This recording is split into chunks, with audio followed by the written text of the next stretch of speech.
বনগাঁয় কাটমানির টাকা ফেরত নিয়ে গন্ডগোল ঝামেলা হয়েছে।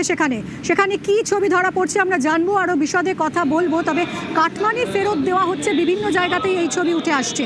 অটো ইউনিয়নে নাম লেখানোর জন্য কাটমানি নেওয়া হয়েছিল বলে অভিযোগ, আর এখন সেই কাটমানি ফেরত চাইছেন টোটো চালকরা, এরকমই অভিযোগ। অনিরুদ্ধ রয়েছে সঙ্গে।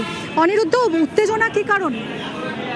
দেখো মিমি, একদমই টোটো ইউনিয়ন, উত্তর চব্বিশ পরগনার গোপালনগরের টালিখোলা টোটো ইউনিয়ন কাটমানি নিয়ে টোটো চালকদের ইউনিয়নে প্রবেশ করিয়েছিল, তেমনই অভিযোগ। এবং আজ সকালে সেখানে টোটো ইউনিয়নের যে সমস্ত আইএনটিটি ইউনিয়নের যারা কর্তারা ছিলেন, তারা টাকা ফেরত দেওয়ার জন্য রীতিমতন ক্যাম্প করে টাকা ফেরত দিচ্ছিল টোটো চালকদের।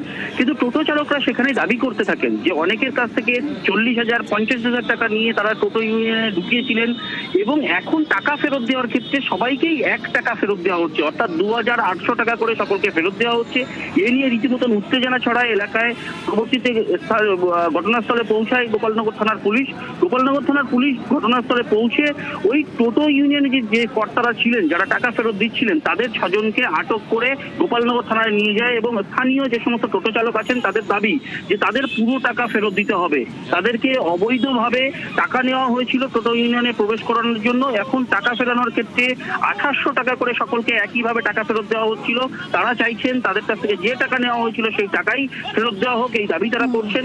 ইতিমধ্যেই গোপালনগর থানার পুলিশ 6 জনকে আটক করে জিজ্ঞাসাবাদ করছে যে তারা যে টাকা নিয়েছিল সেই টাকার পরিপ্রেক্ষিতে কি কারণে টাকা ফেরত দিচ্ছিল সেই বিষয়ে তদন্ত করে দেখছি গোপালনগর থানার পুলিশ। মিমি, ধন্যবাদ অনিরুদ্ধ।